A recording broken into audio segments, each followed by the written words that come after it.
The original purpose of language back in Genesis was not for communication, but for creation.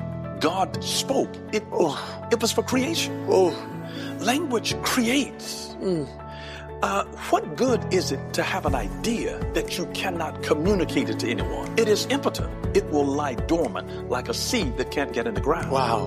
Language gives you the ability. To me, words are a part of my tools. They are paintbrushes. Welcome to Faithly Stories, the podcast that brings you inspiring tales from conversations with church leaders as they navigate the peaks and valleys of their faith journeys through their ministry work and everyday life. Brought to you by Faithly, an online community committed to empowering church leaders. Learn more at faithly.co. Get ready to be uplifted and inspired on the Faithly Stories podcast.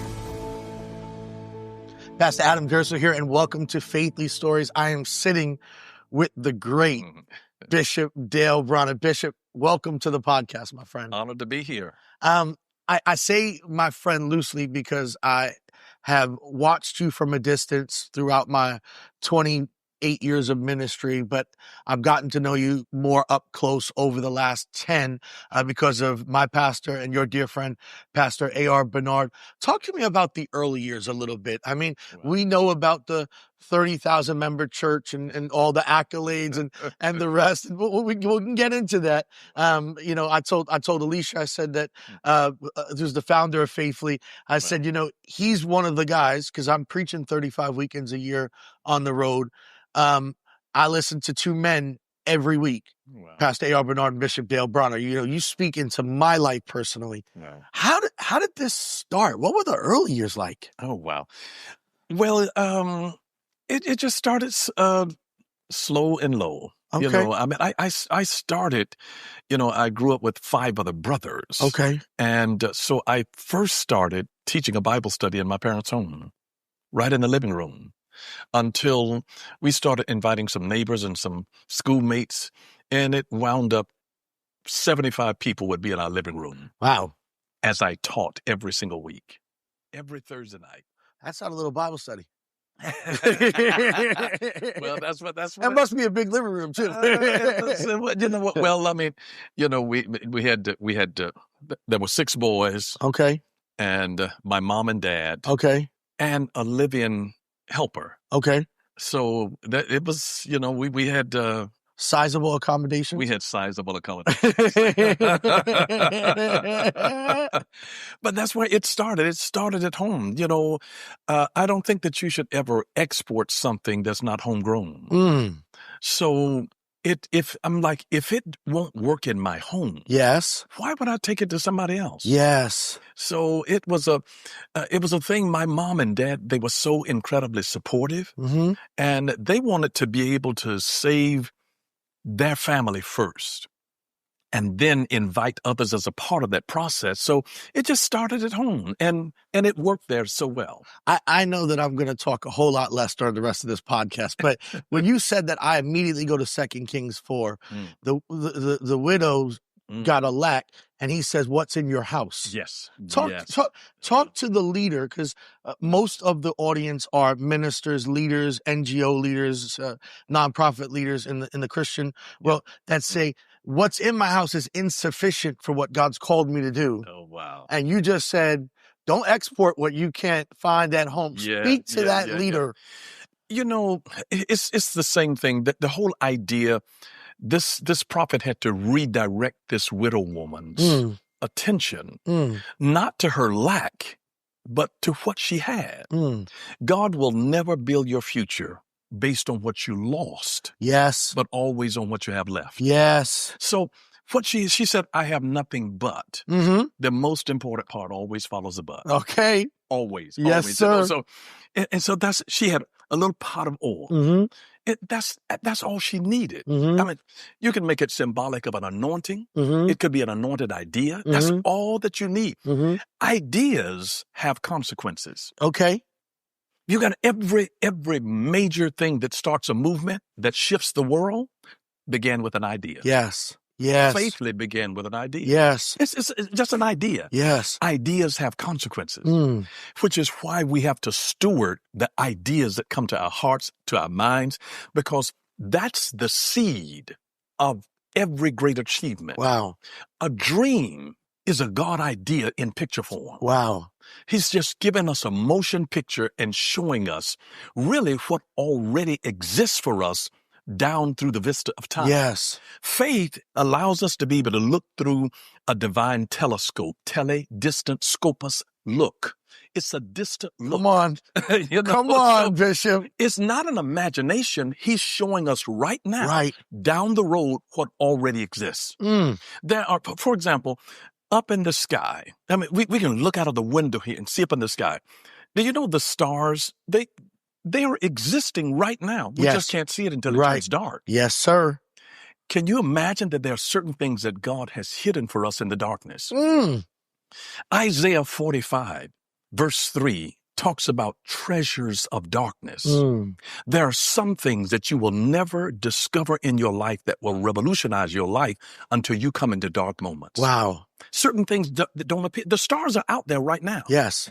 It is amazing. Scientists tell us that only about 6,000 stars are visible to the naked human eye. Okay. But there are about 10 sextillion stars. Wow. In the heavens. Wow. Double the amount of grains of sand on the earth. Wow. 10 sextillion. Just to know how big that number is. I used to work in accounting. Yeah, okay. I mean, a million, 1,000 million is a billion. 1,000 billion is a trillion. 1,000 trillion is a quadrillion. 1,000 quadrillion is a quintillion. 1,000 quintillion is a sextillion. That's a 1 followed by 21 zeros. Wow. That's how many stars there are. The human naked eye can only see a little over 6,000. Now, God told Abraham, get up and go look up and see the stars, so shall your seed be. Yes. He had been hearing for 24 years, I'm going to give you a seed. It's going to be a great nation. And after all of that time, he never had a visual. One night, God says to him, step out here, Abraham. Now look up. Yes. He gave him a picture. When he saw that picture, 9 months later, his son was born. Wow. And so faith is not merely hearing, it's seeing. Because words create an image. And if you can't see it, you'll never be able to manifest it. It'll never materialize in your life. So that's a part of it. It's the stuff that we see in the darkness. When you go through a dark season, I'm telling you, the best music is written out of people's depression. Yes. I mean, I've seen, the British girl, Adele. Yeah. I love her voice, a little smoky voice. I love her voice. But she's written some of her greatest music after she's broken up in a relationship. Right, right. So that's a treasure of darkness.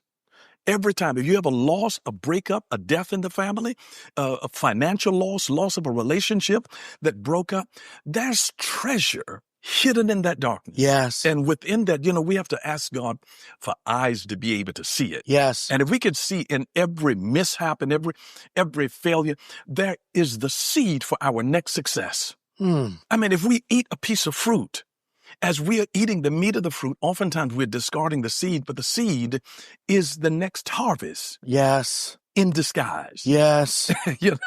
So most people are looking for harvest. When you pray and ask God for harvest, he answers with seed. Yes. And it's just that, that seed principle. That's what the pot of oil was. He was redirecting her from this fixed mindset of lack, of poverty, of depression, and giving her a growth mindset and say, I want you to see something. I'm going to give you the substance of what you can grow in your life. You have said before that a seed can start something and speak a little. We might not move out of 2 Kings 4 now, Bishop, because there's some stuff there. Because we're going to talk about the home. She invited her boys to see the miracle, not just the crisis. I want to talk about the home in a second. I've gotten to meet your wife. We both married way up, Bishop. But tell me a little bit to the minister that's sitting there that doesn't understand the principle of the seed, or even to some extent has been erroneously taught a bad theology around seed that almost they feel taken advantage of. But so they throw away the baby with the bathwater. They throw away the counterfeit and the genuine somehow. Yeah. one great thing about that, if you have a truth, there is generally going to be a counterfeit to it. That's true. To me, the counterfeit is proof positive that the genuine exists. Right. Nobody's making a fake $25 bill. They making a fake $20 bill because there's a real $20 bill. Absolutely. Yes, sir. Absolutely. Yes, sir. So in that same kind of idea, the whole kingdom of God is built on a seed principle. Yes.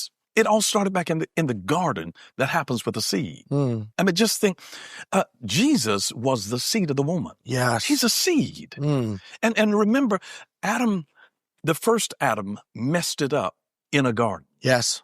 The last Adam, Jesus Christ, fixed it in a garden. Yes. Garden of Gethsemane. Yes, sir.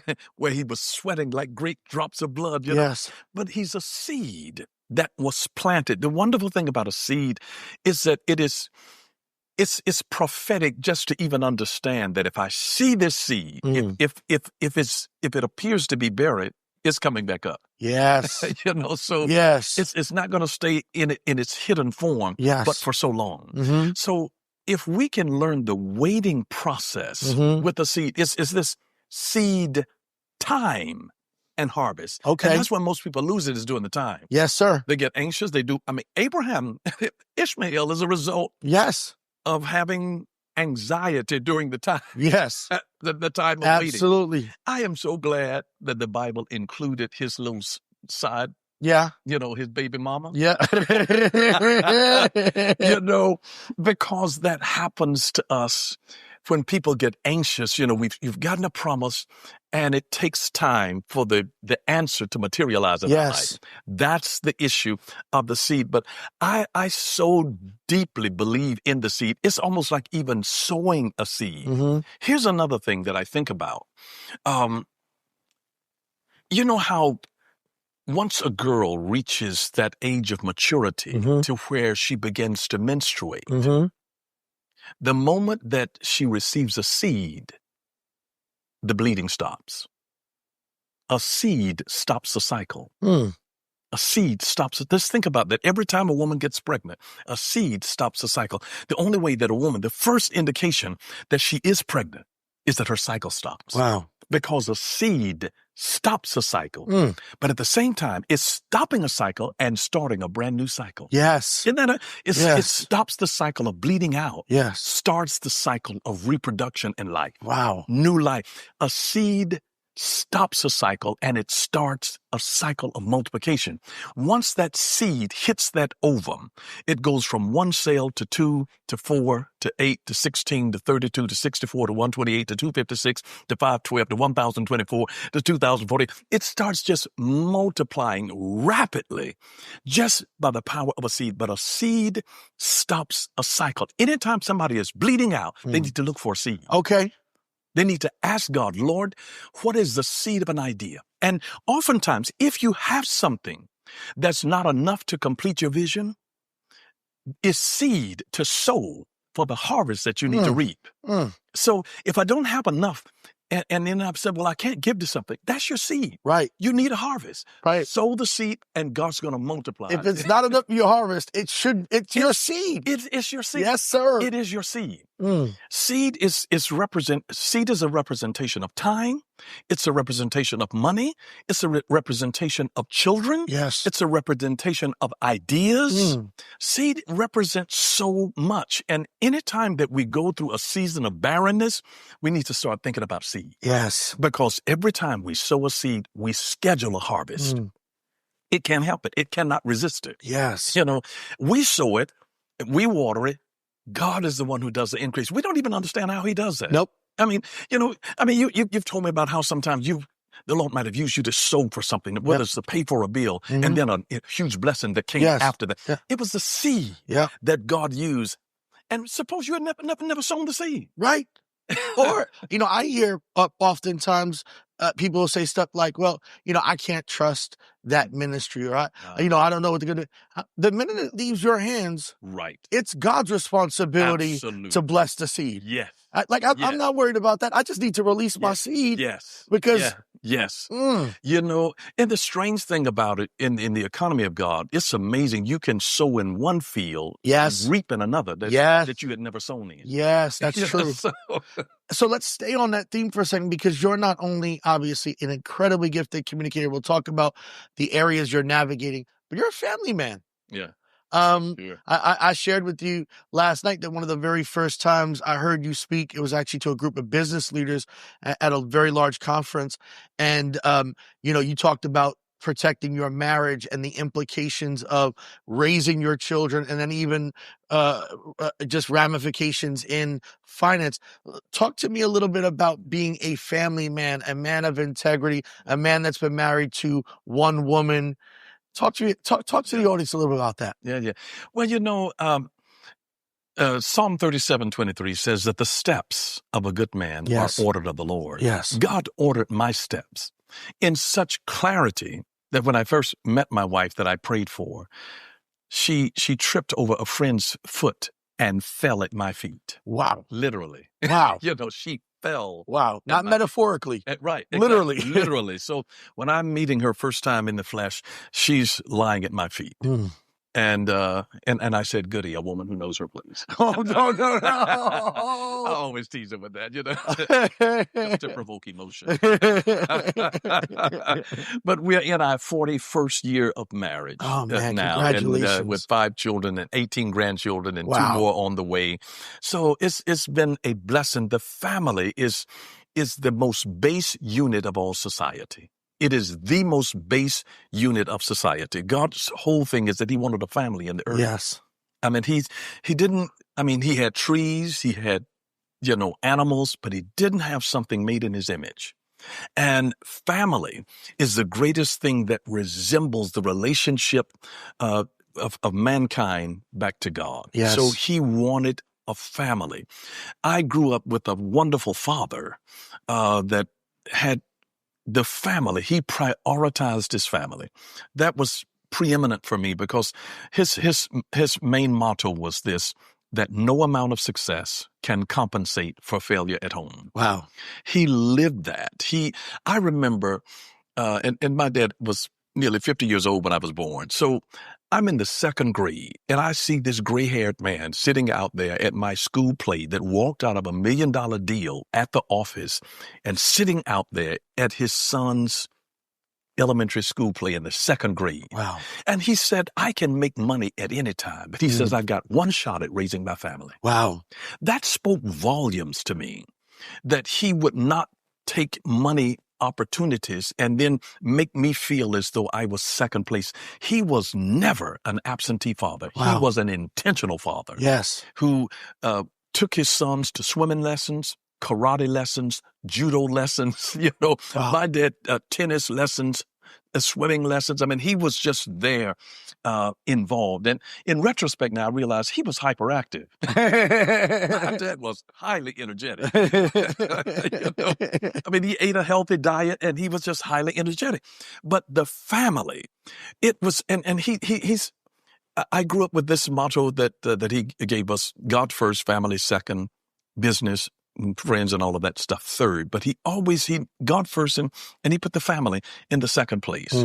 So it had a preeminent place in our life, because from that, when you got a peaceful environment in your home, the whole world is, if you have, what does it do to gain the whole world and then lose your soul? Because if your family relationships are messed up, you lose your peace. Yes, sir. And if you don't have peace, you really don't have anything. And I've told people, take care of your marriage. Yes.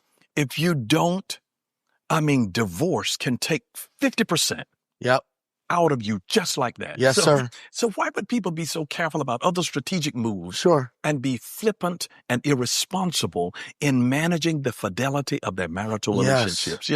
To nurture that partner, that is a deep, intimate place of trust. We're most vulnerable there emotionally, with our deepest secrets, with our flaws, our humanity. We trust them with our weaknesses. That they get to see the good and the bad. Yes, and they the do. ugly, and love us in spite of that. Yes. And I say this, that divorce is oftentimes the result of people becoming so weary that they lose the willingness to forgive each other. Wow. Because here's how I define love, and this is what works for me in my own family and marriage. Love is an unconditional commitment to an imperfect person. Mm. It is an unconditional commitment to an imperfect person. So, why would I get upset if I see my wife do something and I realize she is imperfect Right. as I am imperfect? Yes. So if we understand that we're imperfect beings and our love for each other is unconditional because this person is imperfect, God has given me a grace for her imperfection and her a grace for mine. Wow. And that's how you know you've got a wonderful mate. Yeah. It's when they got a grace for your humanity. Yes. And its flaws. Yes. Because they're there. It's not to say that once you get saved that you're perfect. No. And which is the same reason that marriages don't just work just because two people are saved. Yes. They have to have that compatibility element to where they calm the beast in you. Mm. There's a beast in every person. Mm. And the right person knows how to deal with that, to speak to that, and sometimes even be non-reactive. My dad was a type A personality. Okay. And my mother had seen, because she had a feisty mother, so her mother would talk back. And my mother made a commitment in her heart that when I get married, I'm not going to talk back to my husband so that we can have peace in our home. Mm. Wow. And so she didn't. She didn't. She would let him rant. And when you're in business, you carry stress. Sure. And sometimes my mother was mature enough to know that's the stress talking, and she would actually even tell him sometimes, she said, you need a vacation. And she would just start packing his bags. Okay. And you need a vacation with or without me. No. She was saying without me. She was like, you need to go and have because all of the kids were at home. So Sure. she's like, I've got home. I'll take care of home. Right. But I need you rested. You need a break. So she recognized that and was wise enough. See, that was wisdom. My mother was really a wise woman. There's a reason why wisdom is a she in Proverbs. I go back to that. My wife reminds me of that every once in a while, Bishop. You navigate so many spaces. You're Bishop Dale Bronner, a pastor to an incredibly large church outside of Atlanta. You've got a network of ministers that look to you for leadership, but you don't only navigate in that space. You're navigating in spaces around government, in nonprofit world. You are seeing things done in the community and in social engagement that are unique for somebody that would just say, well, he's just a bishop. And I'm like, well, then you have no clue, because if you really understood Bishop Dale Bronner, you'd understand he comes from a dad who's got a business, and then he's learned how to do business in the earth. And so how does your faith play out when you're not preaching on Sunday morning, but you're navigating all these worlds and all the influence God's called you to steward? Well, that's a great question. Life is not unilateral. It's multidimensional. Yes. And in the same way that we are body, mind, and spirit, we navigate different relationships in different spheres of influence. So, we're not only citizens of heaven, but we are citizens of a natural geographic place in the earth. For example, the mayor of my city has his mayoral meetings in my building. Wow. That is unique. Yes. The mayor of Atlanta. I'm in the suburb. I'm in the city of Mableton, technically. Okay. Now, they redistrict us. Okay. We're a suburb of Atlanta. And he holds his mayoral in your building. Yes. How did he feel safe enough to do that? That'd be my first question. There's a level of trust that you had to garner and gain for him to say, I'm gonna do something like that. It's a little bit of a risk on his part. Yeah. That's exactly correct. And the chairman of our county commissioner is a member of our church. Okay. And she's at our facility all of the time. She loves it.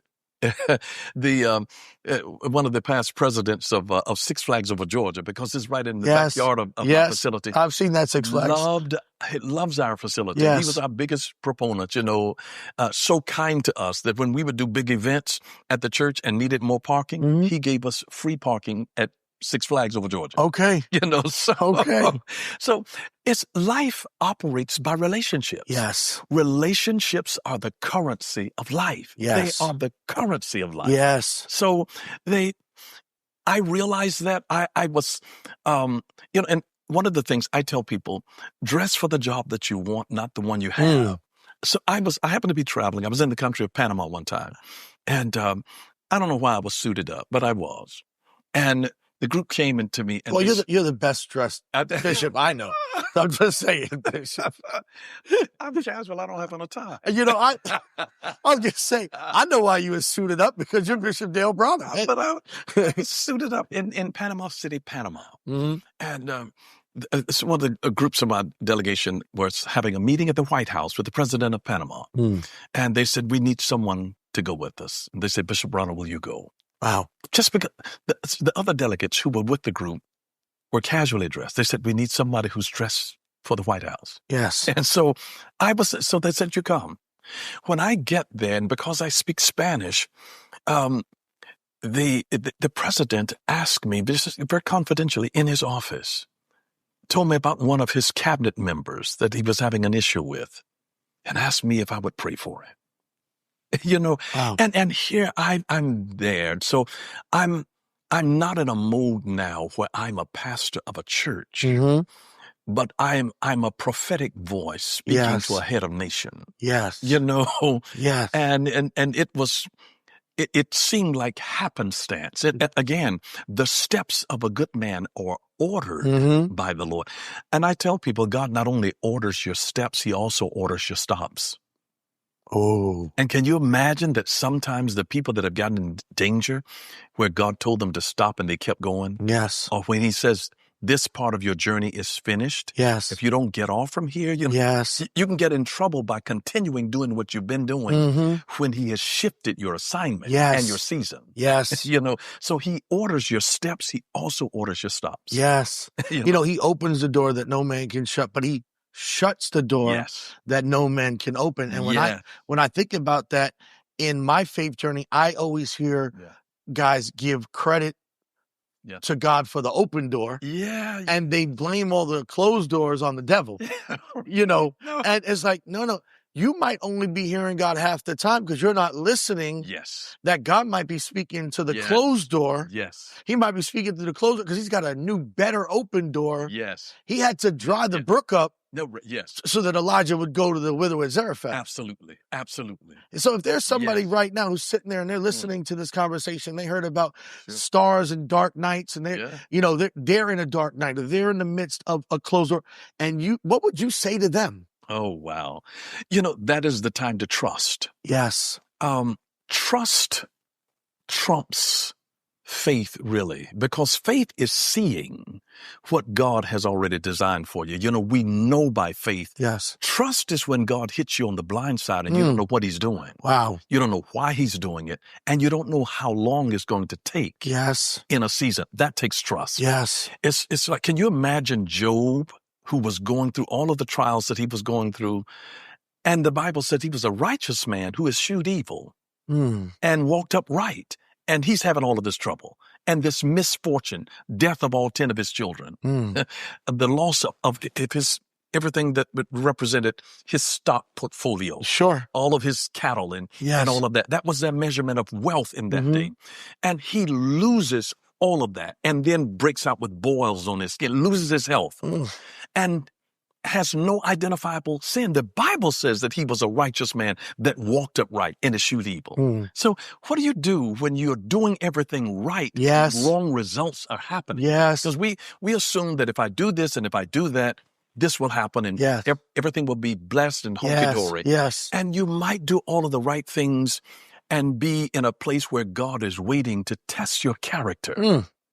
So that when I really bless you with double of what I'm going to do, which is what he did for him in the end, he gave him double the wealth that he had before. Wow. But he had to go through an endurance process of waiting. And that's where your soul gets tested, through trusting God. It is the unrelenting faith in God when you cannot see his purpose and you don't know his timing and you don't even know the full clarity of his will. Am I going to live or die through this? Will I ever make it? Will I recover from this? And you don't even know it. Yes. And it's like, Lord, while you're slaying, as Job said, though you slay me, yet will I trust you. Because trust is a blind faith that I cannot see the outcome of this. I really don't know. I know what I'm hoping for. Yes. But I don't know. I mean, am I going to go to jail or not? Am I going to live or die? Yes. Will I go bankrupt? Or, Sure. Will this seed ever come up, or was this just bad soil? Right. Right. Because that's when you're tried, is when, if it sprang up and happened quickly, wonderful. Because God has sometimes missed some marvelous opportunities to show up early and surprise. Wouldn't that be nice? You're praying about something and he shows up 3 years in advance and just surprises you. But, during that time, waiting is really a time where God he's trying to educate us on something that we need to know. Yes. He's trying to eliminate something out of us that we no longer need. Or he's trying to expose something that is deceptive in our world close by, because time is a revealer, time is a concealer, and time is a healer. So when we realize God's doing some things in the time when it looks like he's doing nothing, he's educating, he's revealing some things, he's concealing some things, and he's healing some things. Wow. So it takes time to heal. It takes time to unveil and reveal. What happens if the promise comes too early? You rejoice. It is a blessing if you've got the character, the maturity, and the mindset to handle it. Yes. If you get blessed, thank God, if you got really blessed at 18 years old with a lot of money, you wouldn't have the mindset to know the right things to do. Right. I mean, you'd blow it on foolish things. Yes, sir. On the folly of youth. Yes, sir. Yes, sir. So if he's going to give it to you, you want to be able to have gone through enough to where you appreciate it. Yes. So to realize this doesn't just grow on trees. This is the result of intensity, of sacrifice, of praying, believing, strategic thinking, networking, collaborating, all of that. It's a myriad of things. It's the process that matures us to be able to handle the blessing. So one of God's greatest blessings to us, I believe, is unanswered prayers. And so what we might think, and I tell people, don't let a divine delay be turned into a devilish disappointment. Because he may be delaying us on purpose to mature us so that we know how to work it well. Yes. And once you get older, and with the wisdom and the maturity, you can make more happen faster. Because wisdom can overwhelm a problem far better than the strength of youth. Wow. I shared with you that as somebody who's preaching in pulpits all over 35 weekends a year, I've got to have guys that are speaking into me, because I'm not sitting there on Sunday morning normally listening until my pastor, Pastor Adam Durso, is on a weekly rotation. And you're the other one, Bishop. Talk about your command of language for a second. Oh, wow. How many languages do you speak besides tongues? I don't know what the denominational affiliation of our audience is, so we'll leave tongues out of it. How many languages can you at least order in? We can go to a meal, and how many languages could you at least place the order, and the waiter or waitress would say they absolutely understood what you were saying? Oh, wow. And there are times you're preaching and I'm like, wait, I gotta pause that. I gotta Google what was that word he just said? There are so many guys who are content with not expanding their vocabulary. Yeah, sure.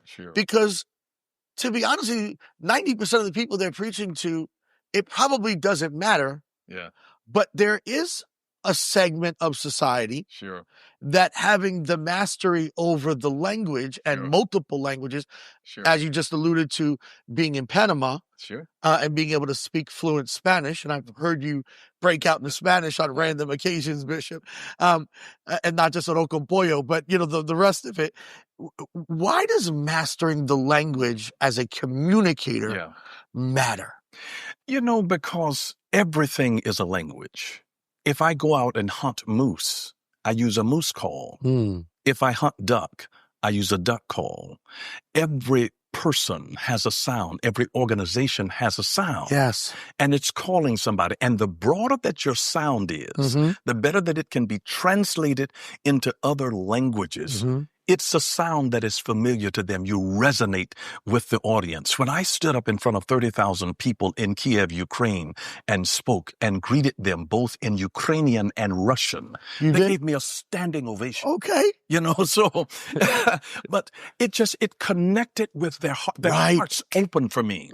Language is, the original purpose of language back in Genesis was not for communication, but for creation. God spoke. It was for creation. Language creates. What good is it to have an idea that you cannot communicate it to anyone? It is impotent. It will lie dormant like a seed that can't get in the ground. Wow. Language gives you the ability. So to me, words are a part of my tools. They are paintbrushes. The Psalm says that my tongue is the pen of a ready writer. Yes. We take our tongues and we paint a picture with words. Yes. Words create images. Yes. We're literally like painting a word. We're painting an image.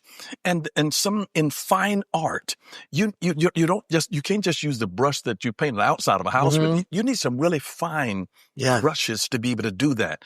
That's the difference between words. For example, if I'm out on the beach and it's a windy day, and I've got an umbrella, and a strong wind can blow it back the wrong way. That's a word that I would use for that is the word recalcitrant. My umbrella has become recalcitrant. Wow. And that one word expresses... You realize like half the audience just stopped to Google what...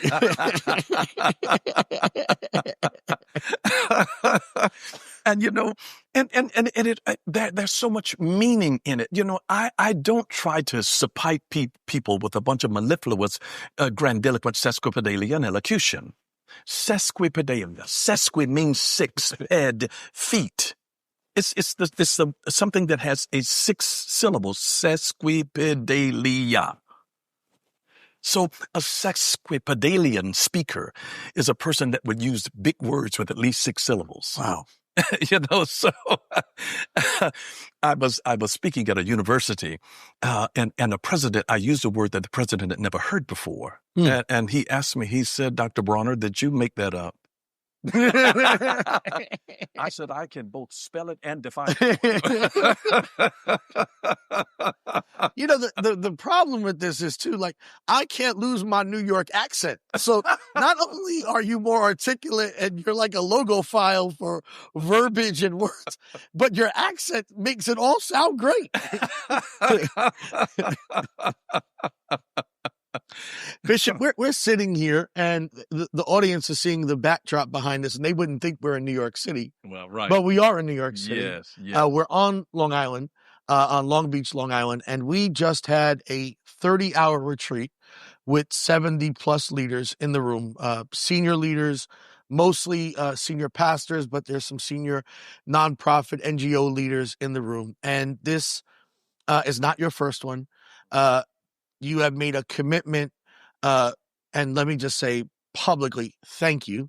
Sure. Your commitment and investment in me personally has made me a better leader as a result of it. But your commitment to investing in other leaders, sure. You don't just pop in for your session. And I tell guys all the time, when you got the best leadoff hitter in the world, you just let him go first. And you've led off these 30 for 30s, and you sit there and you do what you do, and you're sharing different thoughts that you've got that are inside of you, but then you're moving to the prophetic and you're encouraging guys, and they're blowing. But guys will come and tell me, hey, the best session was I had lunch with Dr. Bronner. I had dinner, or I had an ice cream sundae with Bishop Bronner. Your commitment to stay in the room, to not just come in for your moment and then leave. Sure. It makes this retreat experience just incredibly special and different and intimate. When you look at leadership today, why are you so focused in investing in that next group of leaders? Why does that matter so much? Well, because we are all running a huge relay race. Life is not a just start to finish. We don't ever finish. We pass off, which is why God had to be known as the God of Abraham, Isaac, and Jacob. Yes. So think of it like a relay race. The Apostle Paul mentioned that I fought a good fight. I finished my course. Yes. That was his particular segment of the relay race.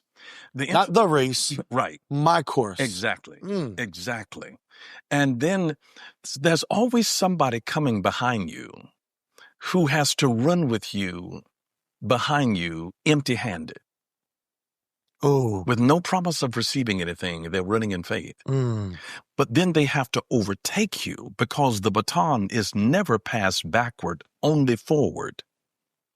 And this is why John the Baptist said in John chapter 3 and verse 30, he must increase, I must decrease. But I cannot decrease until he increases. If I do that, that's irresponsibility. That's dumping instead of delegating. wow. You know? Wow. So they need to overtake me, because every baton is passed forward. So they got to move before us. You've written a book on this. I've written a book on mentoring. Passing the baton. Yes. I never have heard 28 years of ministry full-time for me, and grew up as a pastor's kid. Wow. So I've been around the things of God my whole life. I've never heard that the baton gets passed forward. Absolutely. There are probably two groups of leaders listening right now. The guy that's running empty-handed and has no promise for except I heard a word and I'm believing God. And the guy that might be past their prime and they're slowing down instead of handing it off with momentum. They're waiting too long. If you had to speak to both those leaders, the older and the young, what would you say to each of them? You know, I would say to the younger one, to serve with patience and diligence. Okay. Faithfulness, because that's what people want to pour into. You disqualify yourself through instability and unfaithfulness. It's irresponsible to hand it off to them. They must increase. They're waiting for them to increase. I tell teenagers, if you really want your parents to give you more freedom, show more responsibility without them having to tell you. Yes. Clean your room, clean the dishes, take out the trash. If they see you being responsible, now they know you can handle responsibility. So the more responsible you are, the greater freedom that they'll give you. You know, because I was a dependable, responsible young person, I had incredible freedom from my parents. Sure. My mother would hide money, and she'd always tell me where it was. Okay. Okay. You know, they know who they could trust with and who they couldn't. Sure. And other children were stealing from their mamas. You know? Yes, sir. So, and I would say this in the same way. If a woman carries a baby too long, she not only runs the risk of her dying, but also killing the baby that she carries. Wow. It is the same. A leader does more damage to stay too long in an organization than to leave too early. Wow. We got incubators for people who deliver prematurely, but we don't have a real condition that can help people once they've gone too far over both the baby and the mother's lives. Both will be lost if you carry it too long, because you've stunted that growth and you've poisoned yourself by carrying something beyond the time. Wow. And I see more older leaders who are prone to do that. We're in a season in America, particularly, where we're watching a lot of transition right now. Yes. A lot of succession. We're seeing some of the greatest churches and pulpits in our country going through succession. Yes. And it feels messy. Yeah. Is that just me, or are Yes. you seeing the same Yes. thing? And if it's that clear, Yeah. I mean, I've got this vision in my head of the baton. I mean, it's the first time I'm hearing that being passed forward as opposed to Yeah. backwards. Right. Why is it so messy then? It has to be done with intentionality. Yes. It's like estate planning. You're going Yes. to have a mess if you gather stuff and you have not had a plan as to how your estate will be done after your death. That planning, a budget is this thing of telling money where to go. Yes. A schedule tells time where to go. Yes. And the succession planning, it's saying that this is the way, that this is going to be after I step out of this. And don't wait until you become decrepit. Yes. You've then decreased it, and now you hand them over something that is feeble and in intensive care instead of something that is vibrant. Yes. And most people, the only reason they don't turn it loose is because they don't have a vision where they can go, what they can do, and someone with whom they can enjoy themselves. Wow. They must have those elements. You've got to have some place to go, something to do, and someone with whom you can enjoy. Then you can turn it loose. It's not just enough to retire and leave the pulpit. Oh, absolutely. Absolutely not. If you have nowhere to go, Yeah. you're going to constantly be looking. Absolutely. Wow. And this is the thing that I tell people. God specializes in saving your best wine for last. Yes. I mean, if you think about it, all of the games are won in the fourth quarter. Yes, sir. You Yes, got to sir. go to the fourth quarter. Yes, You sir. go to a football game. It's won in the Yes. fourth quarter. The basketball game, it's won in the fourth quarter. Yes. So these are leaders that are in their fourth quarter and still trying to dominate the ball. Wow. Yes. Yes. We got to stand back and coach other young people. Yes. To be able to play an incredible game. That gives greater value to us, and it makes the game better. Bishop, this has been an incredible conversation. I hope it's not the last time I get to sit with you on a podcast and talk. And you've already made such an incredible investment in the alumni and leaders of 30 for 30 and Leading Leaders Collective. And I thank you for that. Sure. In addition to helping me from afar, by watching your sermons and allowing me to re-preach them, whether I gave you credit or not, Bishop. I couldn't re-quote a lot of the words, but the ideas translated. And one day I'm gonna get to my bucket list item, which I've already told you is going on vacation with you somewhere in the world, because you are the best vacationer I know. So that's gonna absolutely happen. Bishop Dale Bronner, thank you so much for joining us on the Faithly Stories podcast. My name is Pastor Adam Durso, and I hope you have enjoyed this time. Continue to follow us on Faithly and on social media. God bless you. Thank you for tuning in to the Faithly Stories podcast. We pray this episode gave you the encouragement you needed to continue on your journey. The Faithly Stories podcast is brought to you by Faithly, an online community committed to empowering church leaders, pastors, staff, and volunteers.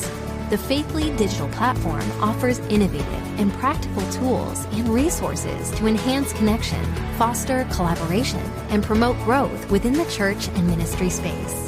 Remember to subscribe, rate, and review our podcast to help reach more listeners like you. Stay tuned for more uplifting tales from the front lines of ministry on the Faithly podcast. Stay bold, stay faithful, and never underestimate the power of your own story.